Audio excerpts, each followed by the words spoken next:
The moon goddess cast her out without mercy, stripping her name from the stars and condemning her to die in the frozen dark. But fate made a mistake.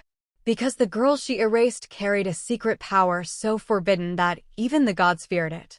And when Alpha King Gomez found her broken in the snow, bleeding beneath a silent moon, he didn't realize he was touching the one force capable of saving his kingdom or ending a goddess's reign forever.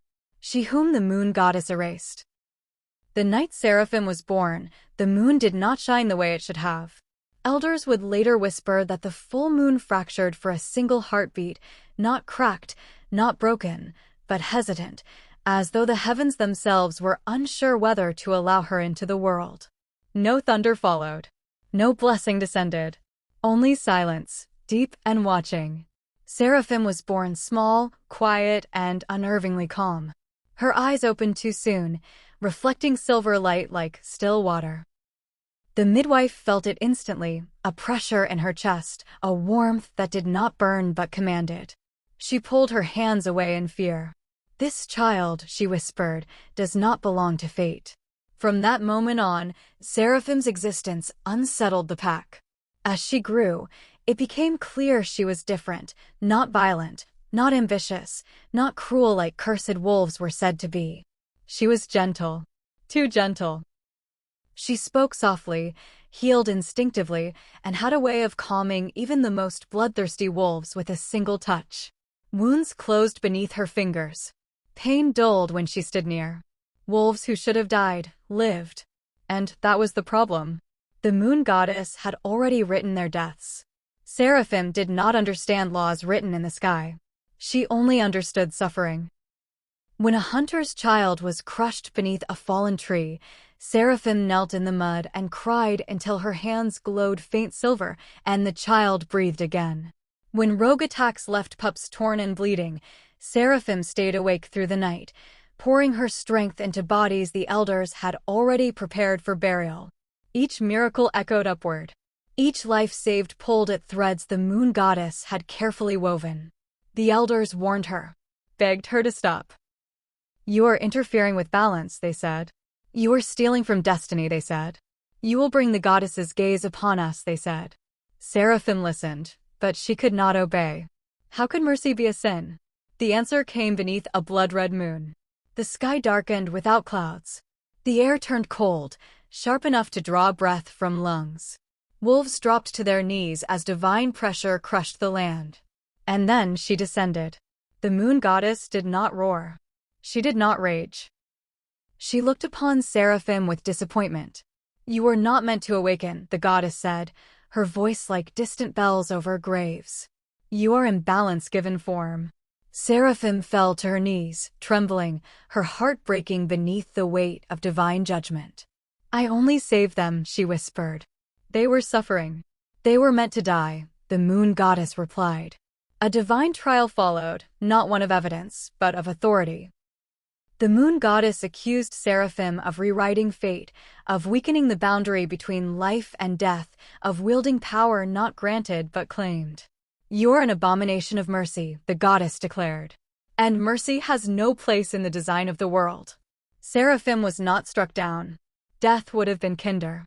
Instead, the moon goddess raised her hand and spoke a sentence far crueler than execution. "I erase you." The moonlight tore through Seraphim's body, sealing parts of her wolf, ripping divine protection from her soul. The bond to the heavens was severed. Her name vanished from sacred records. Wolves who once loved her suddenly could not remember why. And then she was cast out. Not pushed. Not thrown. Released. Seraphim fell from the sacred lands into endless cold, her screams swallowed by the wind, her power flickering like a dying star. As she crashed into the frozen wilderness far below, blood staining the snow, the moon goddess turned away, certain she had corrected a mistake. She did not see the land tremble in response to Seraphim's presence. She did not hear the distant howl of an alpha whose fate had just been rewritten. And she did not realize the truth until much later. She had not erased a mistake. She had set the end of her own reign in motion. The land where exiles are meant to die. Cold was the first thing Seraphim felt when consciousness returned. Not the sharp bite of winter she remembered from her homeland, but a deeper, crueler cold, one that pressed into bone and soul alike, stealing breath and hope with equal hunger. Snow stretched endlessly in every direction, a white grave beneath a silent sky. The wind howled like mourning wolves, carrying no scent of pack, no promise of safety. This was not land meant for the living. Seraphim tried to move. Pain flared through her body, white and blinding. Her fall had shattered more than flesh. Something inside her felt torn open, incomplete, as though parts of her had been ripped away and sealed behind walls she could no longer reach. Her wolf stirred weakly, caged and distant, answering her call with a dull ache rather than strength. So this is how it ends, she thought. Cast out. Forgotten. Unnamed. She dragged herself forward anyway. Each step through the frozen wastes felt like defiance. Snow swallowed her legs. Ice cut her palms until blood bloomed crimson against white. The wind whispered lies, voices of the pack she had healed, the children she had saved, calling her name she was no longer allowed to carry. Hunger came quickly. Thirst faster. Days blurred into endless twilight, the moon watching her without warmth, without recognition. Seraphim slept in shallow, shaking bursts, waking each time certain the cold had finally claimed her. Yet something stubborn, something ancient, refused to let her die. The land reacted to her. Beneath the ice, veins of old magic pulsed faintly, responding to her presence like a heartbeat recognizing its match. When she collapsed against frozen stone, the ground hummed beneath her cheek. When her blood soaked into the snow, the wind stilled for a breath, as though listening. Seraphim did not notice. All she felt was exhaustion so deep it hollowed her chest. Her power flickered unpredictably. Sometimes gone entirely, other times flaring just enough to keep her heart beating when it should have stopped. Each time it surged, pain followed, sharp and punishing, as if the heavens themselves were trying to remind her she no longer had permission to exist. She began to hallucinate. Faces in the snow. Silver light bending into familiar shapes.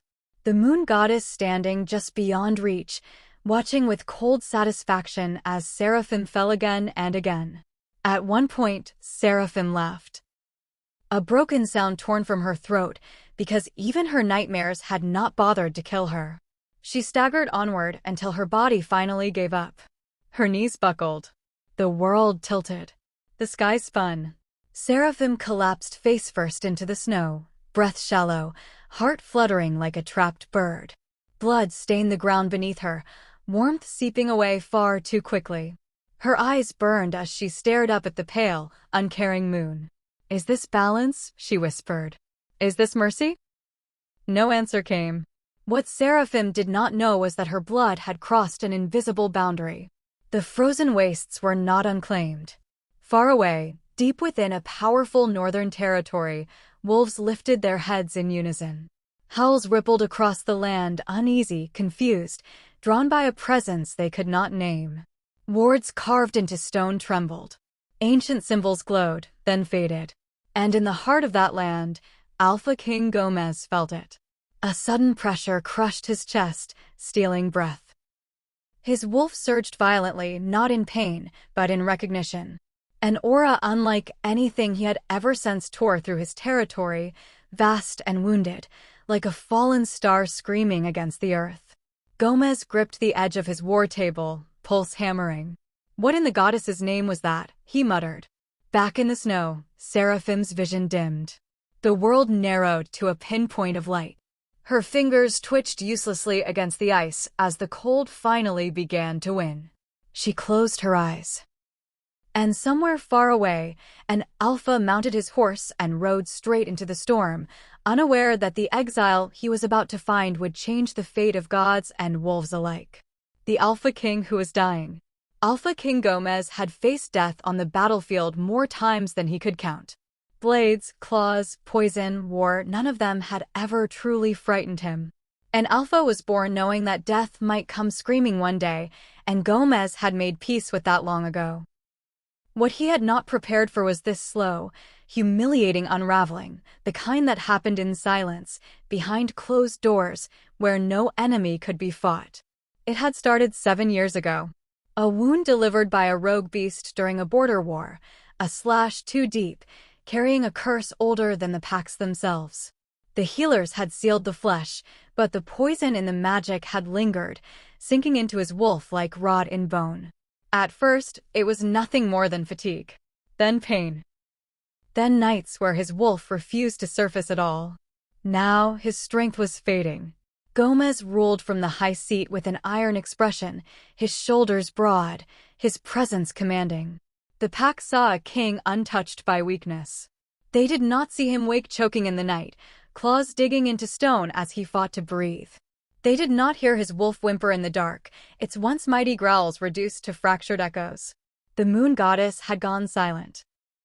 Every prayer had been answered with nothing but cold moonlight and unanswered rage.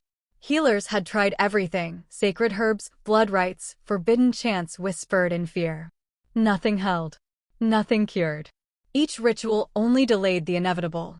Death was winning. The elders spoke in hushed voices now, their eyes lingering too long on his throne. Succession had become an unspoken threat. An alpha who could not shift, could not rule forever. And then there was the prophecy. It had resurfaced 3 months ago, unearthed from an ancient stone tablet buried beneath the capital. Weathered runes spoke of balance and ruin, of a king restored not by blessing, but by something the heavens had cast aside. Only the forgotten power will restore the crown.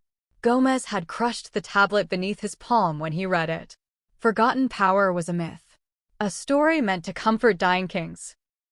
Yet tonight, as pain knifed through his chest and his wolf thrashed violently inside him, the prophecy echoed louder than ever.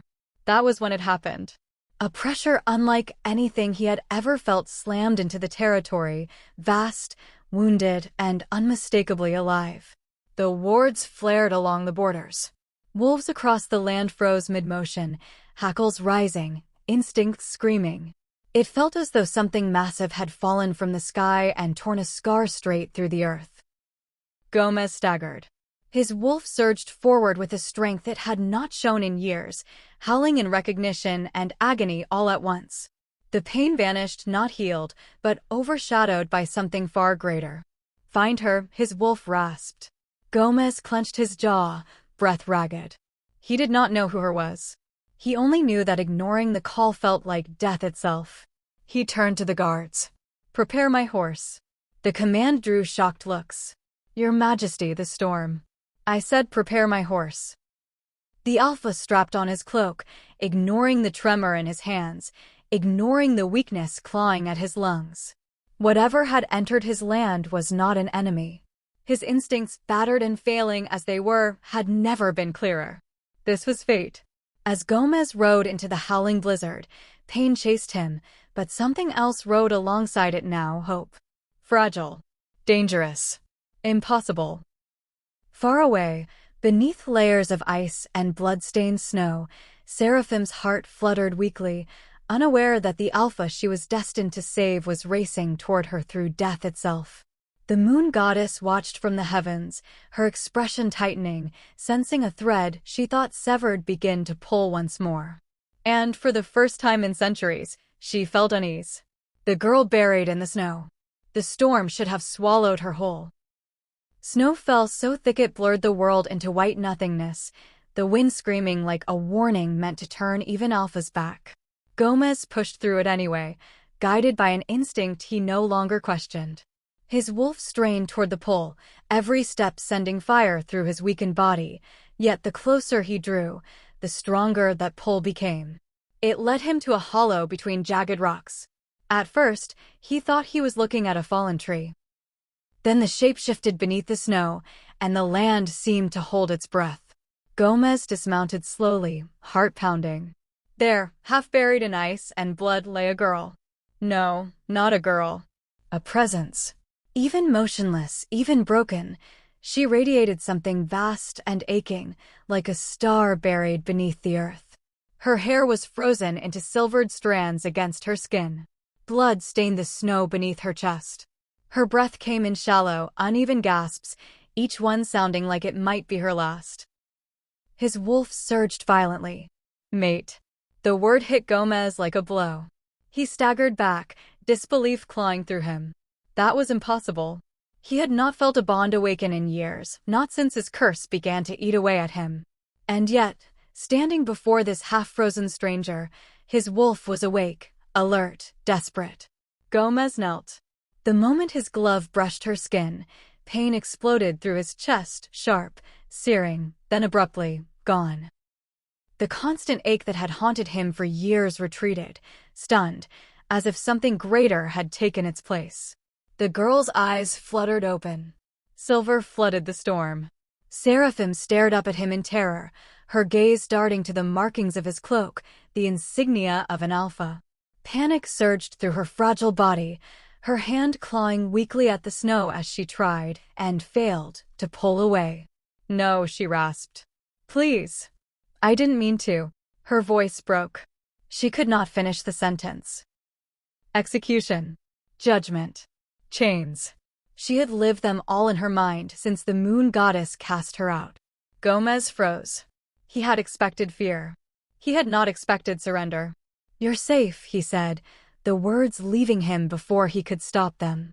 His voice was rough and used to gentleness. "I won't hurt you." She laughed, a thin, broken sound that cut deeper than a scream. "Everyone says that," Seraphim whispered. "Until they don't." Her aura flared weakly, instinctively, brushing against his wolf. The reaction was immediate. His wolf howled inside him, not in pain this time, but in recognition so profound it stole his breath. This wasn't just a bond. This was fate colliding. Gomez removed his cloak and draped it over her trembling body, ignoring the way his hands shook. He had carried warriors from battlefields before, men twice his size, but lifting Seraphim felt different, heavier, as though he were lifting a piece of destiny itself. When he pulled her against his chest, warmth spread where cold had ruled moments before. Her breathing steadied slightly, her body instinctively leaning into his heat despite her fear. Seraphim closed her eyes, tears freezing on her lashes. "If you're going to kill me," she whispered, "do it quickly. I'm so tired of running." Something in Gomez cracked. "No," he said fiercely. "You're not dying here." The storm howled louder, as if protesting his words. Above them, the moon remained hidden behind clouds, watching, waiting.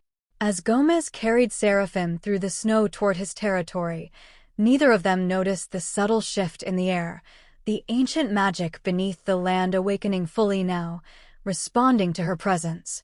And far above, the moon goddess felt a sudden, sharp pull in the threads of fate she believed she had severed.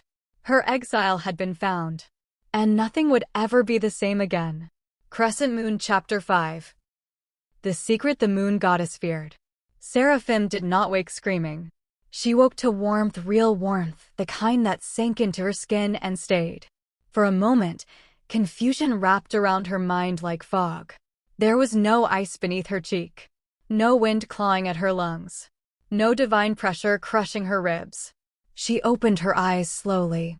Firelight flickered across stone walls. The scent of pine, leather, and wolf filled the air. A hearth crackled nearby, steady and alive. She lay on thick furs, her wounds cleaned, her body wrapped in layers she did not recognize. Alive. The realization frightened her more than the cold ever had. She tried to sit up. Pain flared, not sharp this time, but deep and heavy, like exhaustion given form. Before she could fall back, a strong hand steadied her shoulder. "Easy," a low voice said. "You've been unconscious for 2 days." Seraphim turned her head. Alpha King Gomez sat beside the bed, his posture tense, his eyes sharp yet carefully controlled. He looked like a man prepared for battle even while seated, but there was something else there now: restraint. Caution. Curiosity. "You crossed into my land and nearly died doing it," he continued. "I need to know who you are." Her throat tightened. She had rehearsed this moment 1,000 times in her mind. Lies. Half-truths. Silence.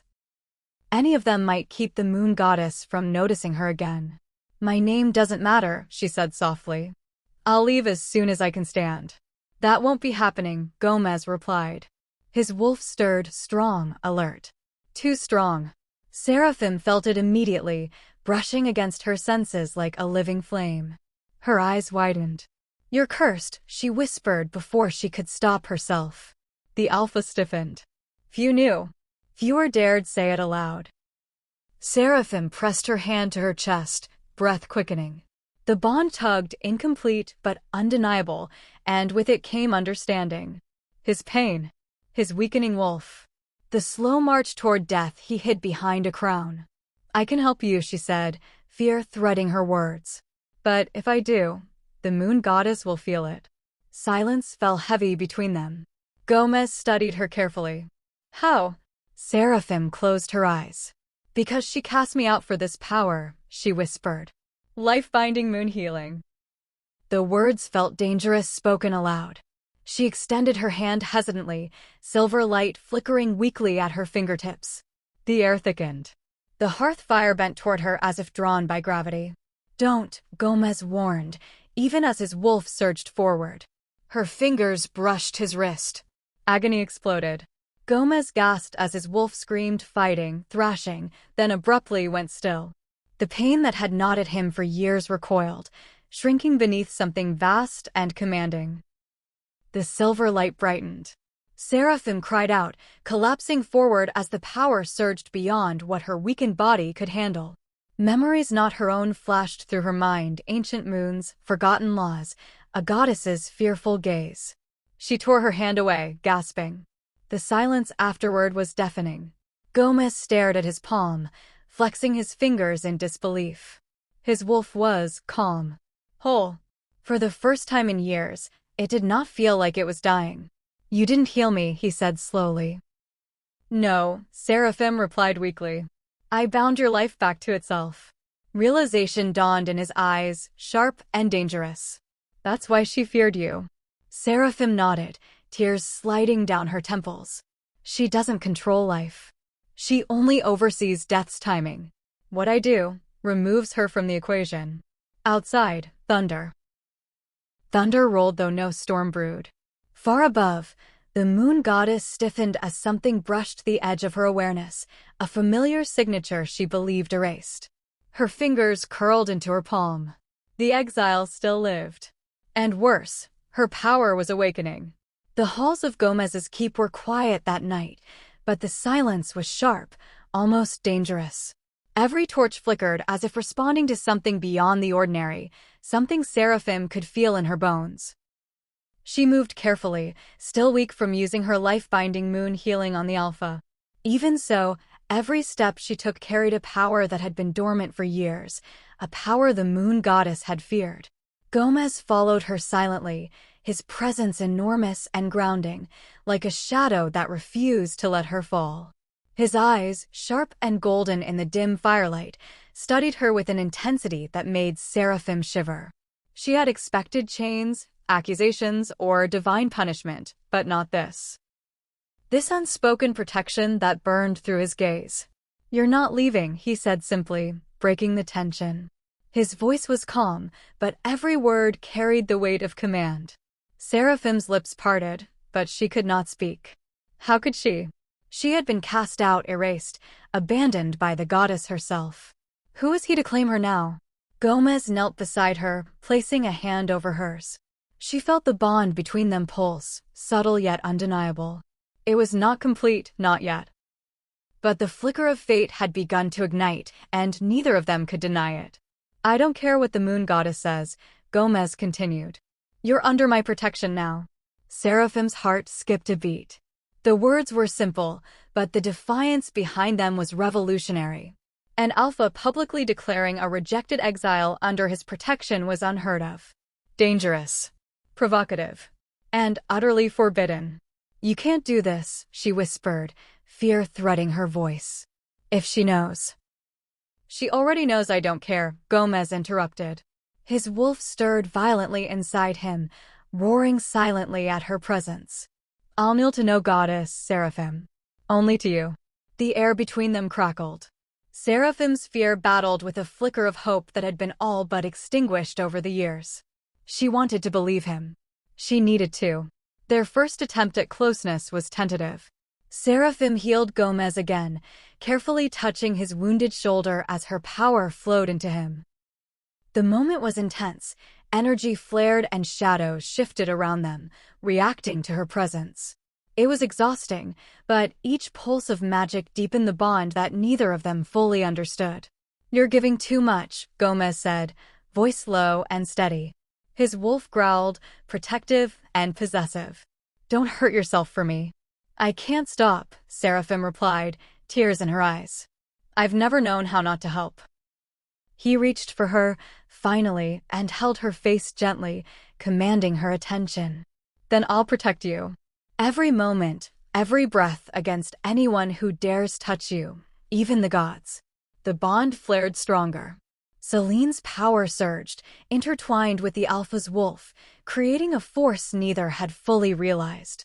The room seemed to vibrate with it, the flickering torches bending their light around them as if nature itself acknowledged the defiance. Outside, whispers of rebellion stirred. Some pack members murmured of a cursed giant girl becoming the Luna candidate, of the Alpha who dared defy divine law. They did not understand that this was no mere rebellion, it was the birth of a bond that would shake the foundations of gods and kings alike. The moon goddess felt it too. Across the heavens, her fingers twitched with irritation. She had cast Seraphim out, confident the girl would remain powerless, broken, forgotten. And yet here she was, alive, touching the Alpha King with forbidden power, a force the goddess could not control. "I should be afraid," Seraphim said softly, leaning into Gomez's embrace for the first time. "But with you here." "You don't need to be," he said. His hands moved to her shoulders, steadying her. "I'll stand against anyone who tries to harm you, Seraphim, even if that includes the moon goddess herself." In that moment, something shifted. Fear gave way to trust, to a quiet understanding that they were no longer alone. They were defiant, powerful, bound by fate and ready to face whatever came next, gods, pacts, or destiny itself. And far above, the moon goddess realized with a flicker of panic that her control was slipping. Her greatest weapon was no longer under her command. It was in the hands of the rejected, and the Alpha who chose to kneel to nothing but her. When the moon goddess realized her mistake, the air in Gomez's keep was thick with tension, more so than any battlefield he had ever commanded. Silence had weight here, pressing against stone walls, twisting around flickering torchlight. Outside, the frozen waste seemed unnaturally still, as if the land itself held its breath. Seraphim stood at the center of the main hall, her body glowing faintly with the silver light of the moon. No longer fragile, no longer hiding, her power had awakened fully. The forbidden force the moon goddess had feared. It radiated outward like ripples in a pond, touching every corner of the room and bending reality slightly in its wake.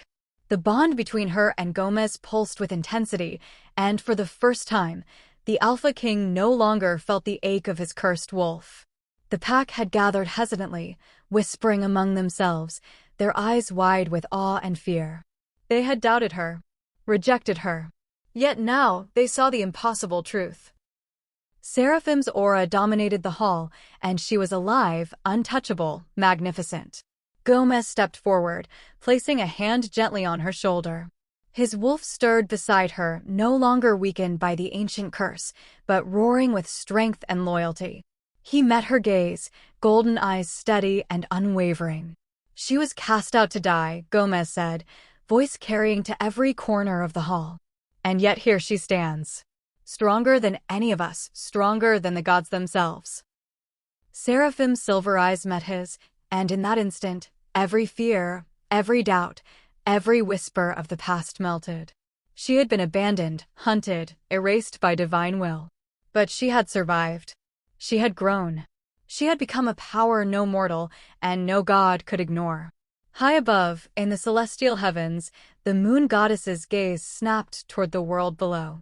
Her lips parted in shock and rage. For centuries, She had believed she had erased Seraphim, controlled destiny, and maintained the delicate balance of life and death. Yet her exiled weapon now stood tall, independent, and beyond her influence. How? Her voice hissed through the void. She was broken. She was cast out. How is this possible?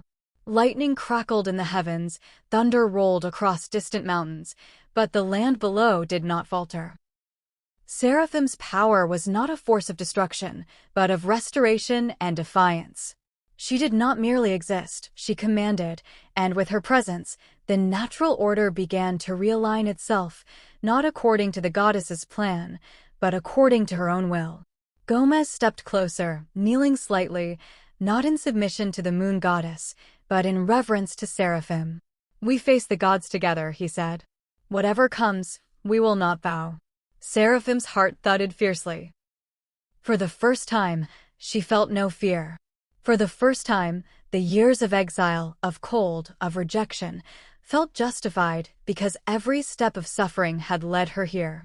Every moment of survival had built her into the force now standing beside an alpha who would fight by her side. From the heavens, the moon goddess roared, a sound that shook clouds, stars, and the very air, but Seraphim remained untouched. She raised her hand, letting silver moonlight cascade across the hall. The light was not just magic. It was life, it was power, it was hope.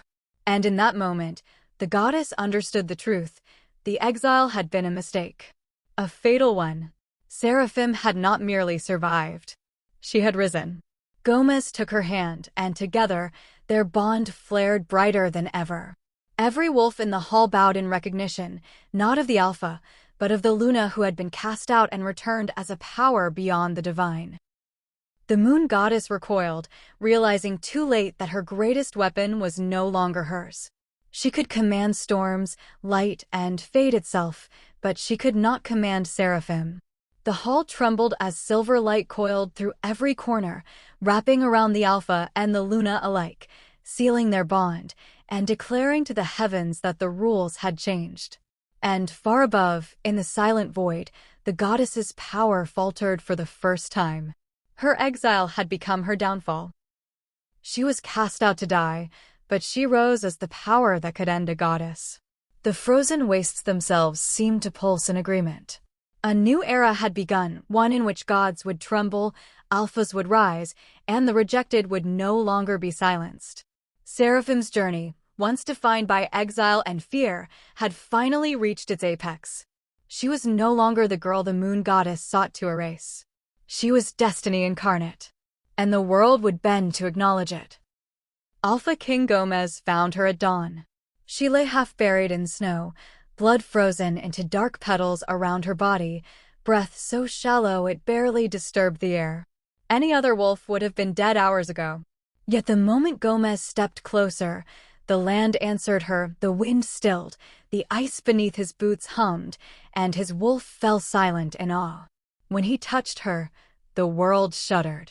Power surged up his arm, ancient and terrifying, not wild like a curse, but vast like creation itself. Visions slammed into him, stars being written, destinies carved, lives erased with divine indifference. He saw a goddess on a throne of moonlight and a girl cast down for daring to show mercy. Seraphim's eyes fluttered open, silver bleeding through frost-bitten lashes. The moment their gazes met, the bond snapped into place, not a mate bond, not fate's design, but something older. Chosen. Defiant. "Don't let her take me again," Seraphim whispered before darkness claimed her. Gomez lifted her without hesitation.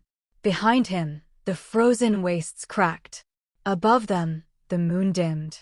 For the first time in eternity, the moon goddess felt fear. Story summary. Seraphim, a gentle healer born under a fractured moon, possessed a forbidden power that defied destiny itself, the ability to rewrite death through mercy. For saving lives the moon goddess had decreed should end, Seraphim was erased from fate, stripped of her name, and cast into the frozen wastes to die forgotten. But exile awakens something ancient within the land, and within Alpha King Gomez. When he finds Seraphim broken yet alive, their meeting ignites a force powerful enough to challenge divine rule itself. What the moon goddess believed was a correction becomes the beginning of her undoing.